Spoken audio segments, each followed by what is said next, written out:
I want to talk a bit about the status of humanities and social science, particularly the status of humanities. Within the Israeli context, I understood that the difference between the two sessions, which is very rare for me because normally I talk about the international context, and make a few comments about the issue of Bologna, Israel, Europe, and the extent to which this is brought into play. I don't think it would be a secret to say that overall the humanities, let me start by saying this, that there are in Israel altogether 9 faculties of humanities and social sciences. 4 universities have separate faculties of humanities and separate faculties of social sciences. Ben Gurion University, for all sorts of historical reasons, has a single joint faculty of humanities and social sciences, of which I'm presently the dean. It's very large, it's very diverse, it's very heterogeneous. It has 21 departments, 5,000 students, about 250 tenured faculty and hundreds of other adjunct faculty, which obviously makes it very difficult to administer, both from an administrative point of view and also from an academic point of view, because basically we're talking about 2 rather different models of the way you do science, the way you do research, the way you do teaching, the numbers involved, and it's both an administrative issue and it's an academic issue, and the 2 tie into each other. But what it does do is it throws up the problems, in a sense, problems in question marks. They may not necessarily be problems. It does throw up some of the issues which are very much at the core of the problems humanities face, not just in Israel today, but generally in the Western world, in terms of what their relative value, and value by this I don't necessarily mean just in economic terms, but also in economic terms, what their relative value is and what their contribution is to the world, to the knowledge world, to the knowledge society, to the world of higher education. There is, within our own context, always discussion, well, we need to break up into 2 separate faculties, because that way each could express itself more fully. And, you know, in a world of, any world of major corporations or major universities where resources are scarce and where resources are becoming scarcer and scarcer, there's always a competition for scarce resources. When there's competition for scarce resources, you have to prove your contribution, your relevance, your value. And then, of course, when you have, say, humanities and social science in a single faculty, it's not even faculty against faculty, it's within a single faculty where you have 2 very different models, and you're always trying to have to prove your worth and your value. And the question as to whether overall in universities as a whole, and particularly in Israel, where we're run by an absolutely disastrous, awful model called the Vatat model, whoever invented it, and well, I won't say anything about that, but really it's a disastrous model because it's created competition for the sake of competition instead of competition for the sake of academic excellence. The idea behind it is very good, because in the world of scarce resources you have to be better and you have to be you have to be more excellent, and there's a lot of wastage in the Israeli academic system, no question about it, as there are in many other academic systems. But what we've developed here is a system where we compete for the sake of competition, for the sake of numbers, and not necessarily for the sake of real academic excellence.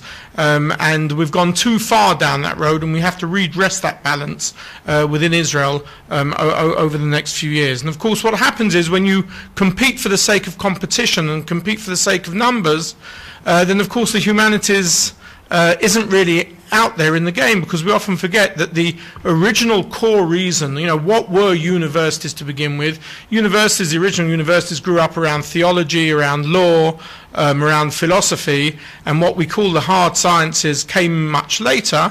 The difference between being a technion and a university, I don't mean in any way by saying anything value loaded in that whatsoever. A technion is a university, but in a sense the term university is very much traditionally focused on the role of the humanities and social science, and the question whether the contribution of humanities to society, the profit that is brought through humanities by the fact that you have thinkers and ideas and discourse, but which is not translated into huge research grants and is not translated into huge patents or things which a country can sell to other countries in the world.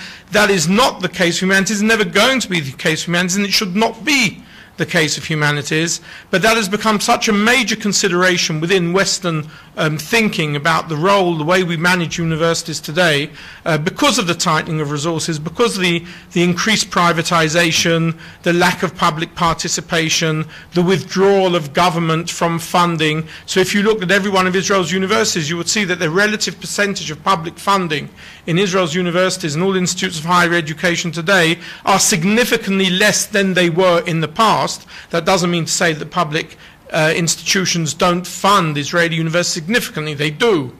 And without it, the universities would just collapse here. But it has put the onus, obviously, on the universities in finding alternative sources and alternative resources. And it's always easier when you're looking at just in economic terms to find those alternative resources, obviously, in the hard sciences, the medical research, the water research, the regenerative medicine research, and so on. It's an obvious thing. It's a logical thing. It doesn't need a lot of explaining. But it then does raise the question as to how society values. What value does it place on the importance of teaching and research in humanities? And that's a very big question which is facing Israeli academia today, no less than it's facing academia in most places in the Western world. The issue of the humanities, or the so-called crisis of humanities, is something which is global. It's not just Israeli, it's not just European, but nevertheless there are different countries which place a greater or a lesser emphasis on this. And I think it's fair to say, I don't know this case in every single European society, but even within Europe it's very different approaches to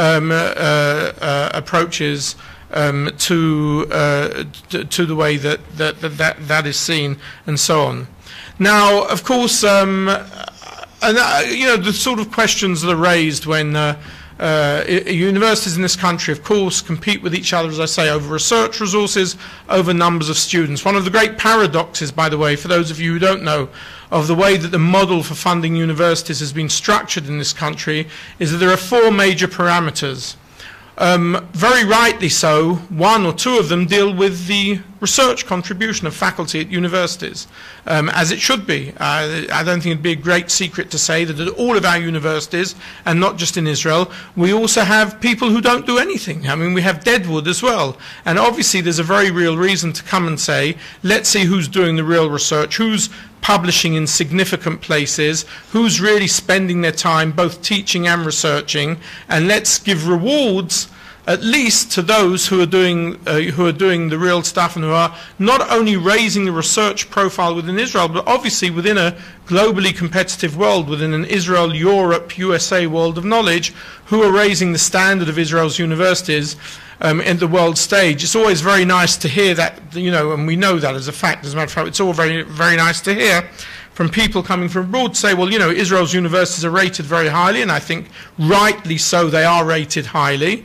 At the same time, it's a constant case of competition because everybody is trying to improve themselves, rightly so, all of the time. So it's not enough just to say, well, we're at a good level for a small country, let's stop there. We have to constantly, obviously, compete amongst ourselves and compete, obviously, with the major universities in Europe and in North America. I think the proof in the pudding there is the fact that when you look at the large European grants, the FP7, and hopefully what will be Horizon 2020, when you look at Israel's relative participation in those projects, relative to the size of its academic community and its universities, it is one of the most successful of the smaller countries within the FP7 and the Horizon 2020. I think it ends up receiving more in research support than it does by paying in overall, and I think that's a very significant attribute. And having sat both on the proposer side and on the valuation side in Brussels, I can say that yes, the Israeli contribution to this within the European overall knowledge society, both in FP7 and what is expected to be Horizon 2020, will be very great. And I just echo the words that Yuli Tamir said 2 hours ago. I mean, this country would have been an absolute disaster had it not signed on Horizon 2020. It would have simply taken itself out of one of the most important research frameworks that this country and its universities benefit from, leaving all the different political arguments aside from that discussion. Of course, this is the country which gave us a Buber, a Magnus, and we often ask ourselves in the humanities, do we have those sort of scholars and thinkers today coming through Israel's humanities? In history, in philosophy, in literature, we have some well-known writers, of course. One who's caused quite a political fuss this last weekend. Do we have the sort of philosophers and historians and linguists, etc., coming through today in the humanities in Israel that we had 30 and 40 years ago? Question mark. Do we have the same sort of philosophers, historians, literary scholars coming through the great European universities in Germany, in the UK, that we had coming through 20, 30 years ago? And of course, the question is open, but I think it's fair to say that clearly the value that society on a whole, in a society where we judge ourselves much more in the parameters of economic efficiency, administration, and so on, I think it's fair to say that the relative value any society gives to those attributes is much less than it was in the past. And the idea that you can take the concept of profit and say that profit is not just an economic term, but profit is very much a term of what is the value added that it gives to society as a whole to have thinkers and ethical thinkers and philosophers, that is less until it begins to be analysed within this framework of the terms used of profit, then I think the humanities is going to sort of not really restructure itself in the way that it needs to do in order for it to return to the value position it was in 20 and 30 years ago. And there's no question that, a lot of my academic colleagues will come to me when I'm trying to make structural changes within a faculty and saying, we also need to do our part, we need to tighten up. It's not just that the other side just talk about money and economic efficiency and profitability and research grants.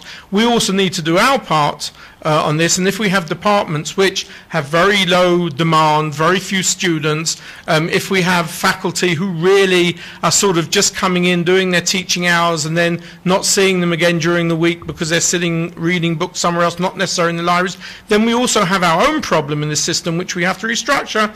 I'm always fought back with the answer, well, this is impeding on the academic freedom. Very problematic term, academic freedom. It means lots of different things to lots of different peoples, but sometimes when we overuse a concept, we cheapen the concept.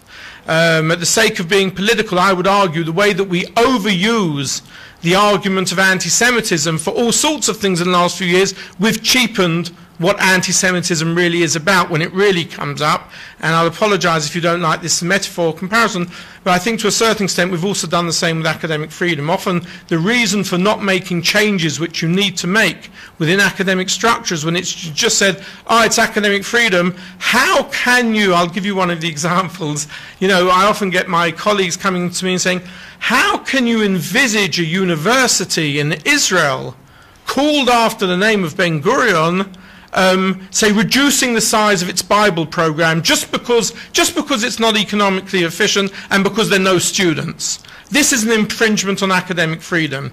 Now, it's very hard to say, and it's very interesting that a number of universities in Israel, of all places in the world, at the moment not Ben Gurion, but a number of universities in Israel, of all places in the world, have actually cut out their Bible program in the last few years, which is a classic humanities program, because of the lack of students or because of the lack of numbers and so on. And I think to a certain extent that we, within the academic world as a whole, are sometimes to blame for the changes which are imposed upon us, and this isn't just a humanities argument, but generally, because sometimes we're too slow in understanding the reality of what's happening around us. The world has changed. The world of the year 2000, of the new millennium, is a different world to the one of the 1960s, which in turn is very different to the world of the 1930s, and the time when you could expect public resources just to continuously sort of I wouldn't even use the word invest, but to support a lot of esoteric areas of study without even thinking about what the feedback is. I think that time has gone, and sometimes I, as a great defender of the humanities and the social sciences, also have to come to my colleagues and say, but you know, we have to take ourselves into hand and understand what is feasible and what is not feasible within the wider context of how universities operate at such a time. At such a time. So in other words, in order for the humanities and social sciences to really reconsolidate, and I think it certainly, this, you know, has certain bearings in some European countries. Again, it tends to vary from country to country, and also with the prestige of the universities and what particularly they're famous for. Then it really needs a dual sort of strategy here. On the one hand, as I say, from below, you need, in a sense, scholars to take themselves in hand. As I say, that's true across the board, but it's particularly true in the humanities and the social sciences, but particularly true in the humanities. But on the other hand, you also need a recommitment to the value of humanities on the part of governments, on the part of public funding agencies, and the understanding that, yes, it's important to have students, it's important to have good research grants, but that is one facet of what the higher education and knowledge society is about. At the same time, it's not the only thing. There are a lot of what we've tried to do, and I don't know to what extent this is true of all the European countries, but I think what we've gone wrong to a certain extent here is we've tried to become more efficient in Israel, and you know, often to become more efficient, you centralize, you over-centralize. So in today's Israeli world, in my view at least, not everyone will agree with me, sort of government through the Council of Higher Education is trying to increase its centralization strength over universities, which I don't necessarily think is a good thing.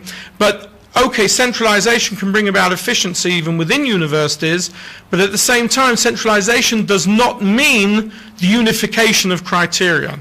And they're two very different things. And what you find, the outflow of centralization, is that often, you know, certain disciplines will come and say, well, these are the right criteria to use, therefore let's impose them upon all of the other disciplines that are there. So if you're in a university which has more what I would call the so-called, I don't like these terms, but I don't know what other terms are to use, but if you have universities which have, say, more hard sciences than, say, humanities, you'll often find that in the centralized committees looking at the value of doctoral applicants or postdoctoral applicants, they'll sort of say, well, you know, according to the Q rankings here and according to the citation index here, these people, you know, aren't really up to it, but in fact they're taking criteria from a completely different world of science and trying to impose them upon a different model of science, because centralization and efficiency is one thing, unification of ideas is another.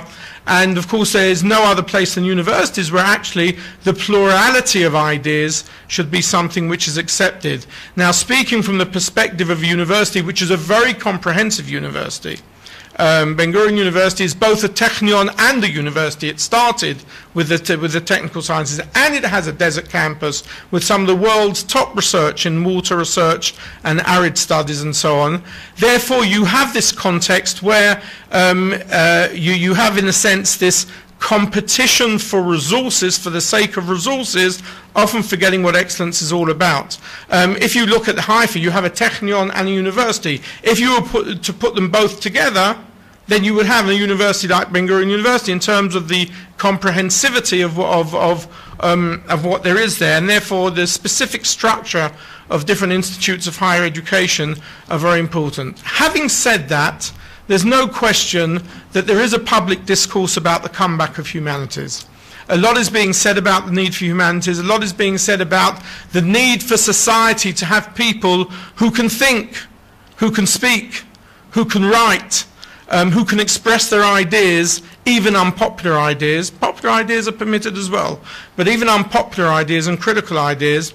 And there is definitely a comeback. We hear it, we see it in a lot of the ideas coming here, be it through the Van Leer Institute, even through programs of the Yad HaNadiv, the Rothschild Institute, but not so much through the Council of Higher Education itself. In other words, it's relying on external bodies to come and give the boost, where in fact there should be this commitment coming from the very source of what science and scientific thinking and original thinking is all about. And I think we're lacking that commitment at the moment, certainly here, and maybe in a number of European countries.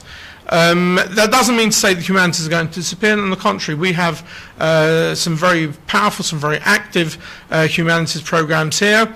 There was talk a number of years ago, I know someone in this audience is going to smile, but there was talk a number of years ago of creating a very strong scientific cooperative program between Britain and the UK in the area of humanities. Some of you may have heard of this very excellent program called BIRACS in regenerative sciences, which has been promoted by both governments. In a sense, somewhat as a backlash also to the things that were said at the beginning of the day, to this boycott discussion and so on. There's a backlash to it. And then the idea was taken to humanities, and somehow it's been diverted into water research along the way.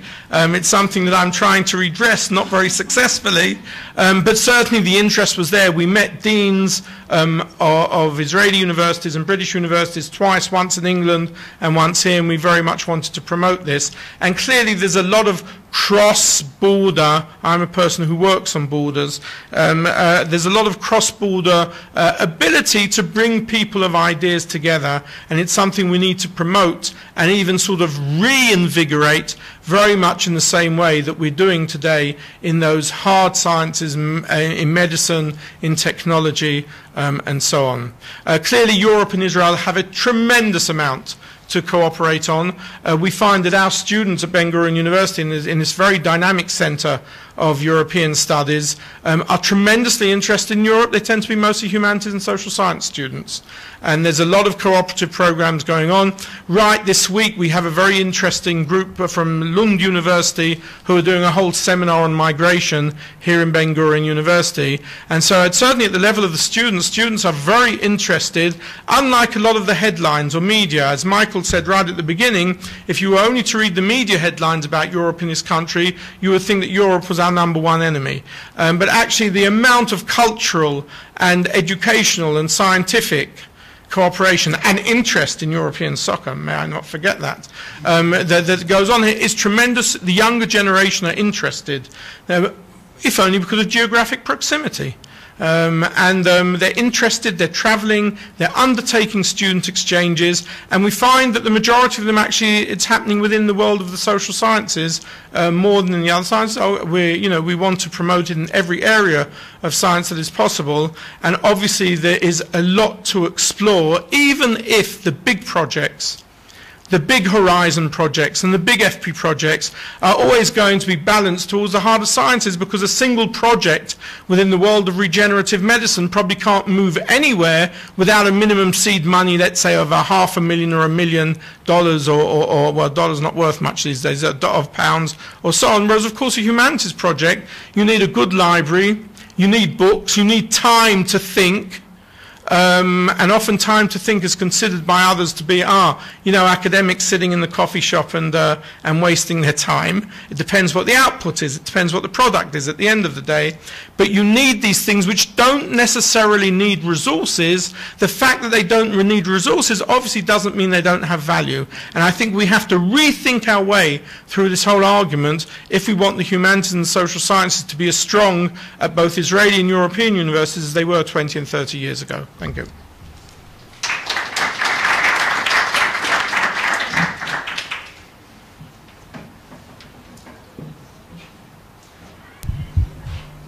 Have any comments or questions? Yes.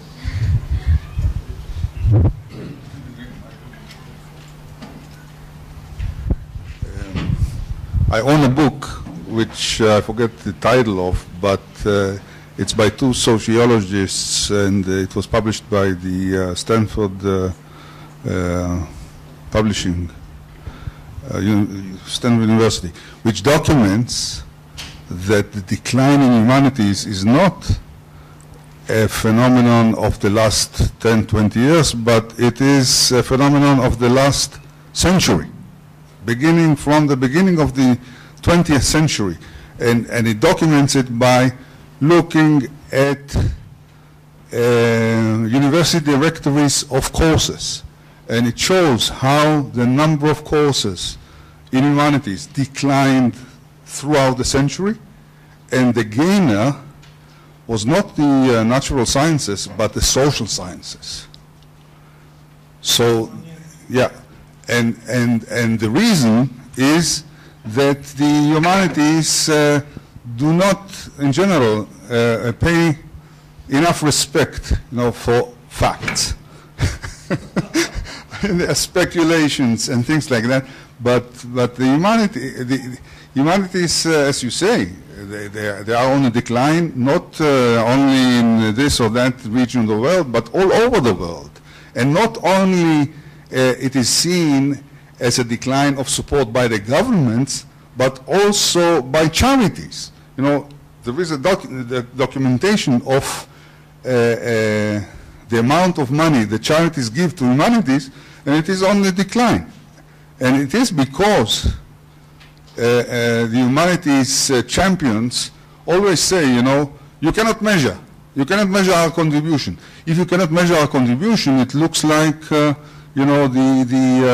emperor's new clothes. Anything that cannot be measured can be significant. Okay, I think, first of all, that's an interesting statistic. It doesn't surprise me, really, because, of course, the social sciences, as we understand them, sociology, political science, some of them are really inventions of the 20th century. So they didn't really, some did, geography, economics maybe existed before, but some didn't. The big growth area, or one of the big growth areas in the world university in the 20th century, particularly post-World War II, were the social sciences. And there's no question that as looking historically at the role of universities in developing ideas and theology and law and philosophy, this was clearly, that is something which time changes. I think there's truth in both arguments. I think to a certain extent you have to be very careful. You can't empirically measure everything that comes out of the humanities. How do you empirically measure, again, I use those two names simply because they're Israeli names, but everyone can, bring the scholars in from their side. How do you empirically measure what the importance of a Buber or a Magnus was to the way people think and discourse? Or, I could use other names and then anyone would say to me, well, these are politically contentious names, but on the whole, often great philosophers and thinkers are politically contentious people because they challenge you. They challenge you to think and they challenge your ideas. So I think there's a lot of truth in the fact that you can't measure everything, or if you measure it, you have to measure it using different criteria to the way that you often measure, the so-called hard side. That's on the one hand. On the other hand, I think the humanities are coming around to the fact that there are things you can measure. And here I say, and here I'm being self-critical and saying, yes, scholars have to take themselves into hand sometimes, and there are things you can measure. So, for instance, the big debate which is going on in the Israeli funding system, what we call the Vatat model, is how you measure research publications. What is included and what is not included? What is the value of such and such a publisher or such and such a journal with such and such a book? And clearly in the first round of it, the humanities criteria were not really taken into consideration. It was very much based on journal articles and not so much on, say, chapters published in books. Now that may sound very trivial to you, but 80% of humanities scholars will tend to publish chapters in very important books rather than going for the journals. But that's something which corrects itself over time. There's been a huge, I would say, representation on the part of all of the country's deans to the Vatat on that issue, and we certainly hope that the next time they bring out the criteria, this will be taken into consideration. There are ways of measuring. I think the question is of finding the balance, because, as I say, you cannot measure the importance of ideas, of values, of ethics, of discourse, of argumentation in hard empirical terms. And on the other hand, given the changing world in which we live, there are other types of measurement, and certainly measurement within certain scholarly communities against each other and comparative to each other, which can be done. The humanities has to move in that direction.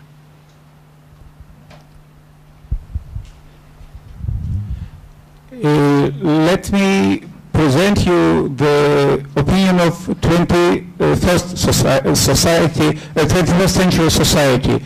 It means simply that you have to invent the measure for humanities, for everything. There is such a measure, not the money you earn, but the number of views you have. How many likes is for, say, the investigation of Russian literature. I know Russian, I will never read it. So the problem is how to measure humanities by the number of people who want to read it. So if you have no too many readers, then it's not worth to funding it.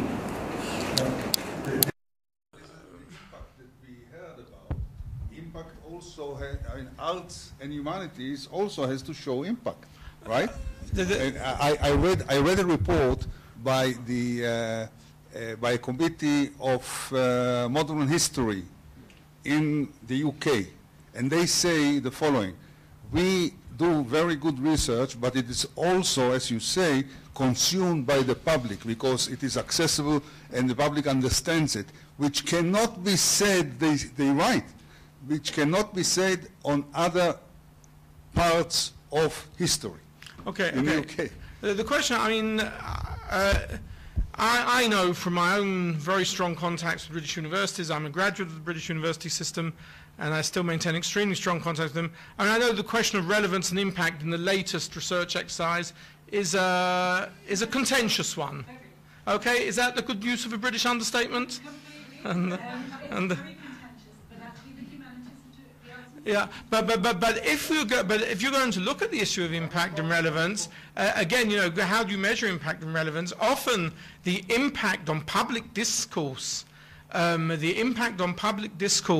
of contentious ideas, often many more people will read those and will read the most important research-breaking invention on cancer, which none of us would say should not be done. So again, it's a question of how and who determines the measurement and how we determine the measurement. Look, I've got to say that I have a little hobby. My little hobby is that every week I write, or nearly every week, I publish a 1,000-word essay, normally political, but not always, in the Jerusalem Post. I'm one of their left-wing fig leaves.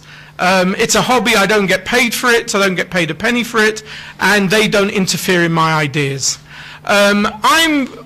Very often, 1 in every 2 pieces, I will tie into a conference. I may even use this as a means for writing about academic politics next week. This and the Board of Governors together. I've got some evil ideas going around my head. I'll often bring up issues, or in my own research in geopolitics or borders or so on, which I can put out 1 or 2 simple ideas at a very superficial level, which I may explore in much greater depth in an article or a book that I've published, which my students and my peers read.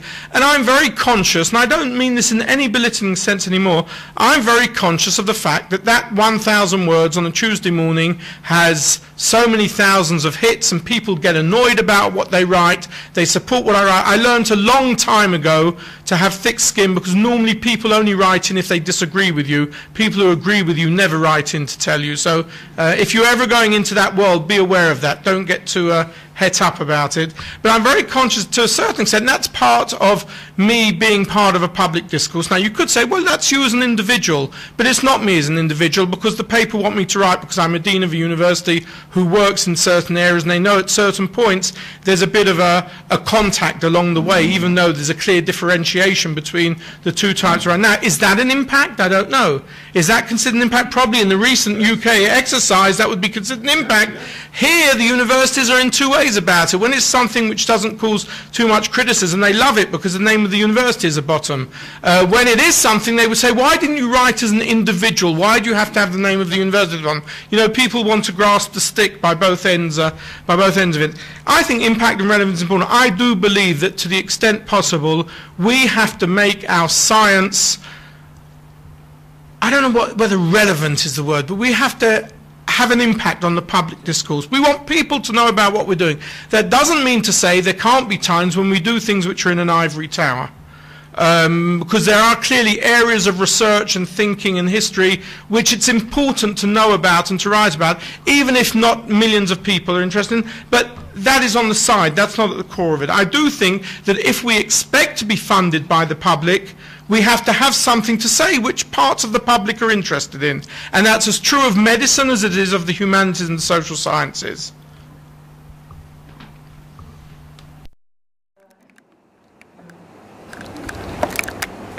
Hi. Obviously some of your comments did strike a chord with me. I'd like to hear your thoughts on interdisciplinarity. We've been talking about science, humanities as maybe some zero-sum game.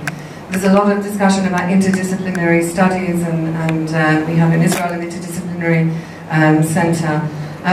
You'll recall the paper from the British Academy making the case of the humanities was talking about using the humanities to understand how people behave in order for government to implement policy that's been informed by scientific research. So I'd just like to hear some of your thoughts on that. I think there's two different things you bring up.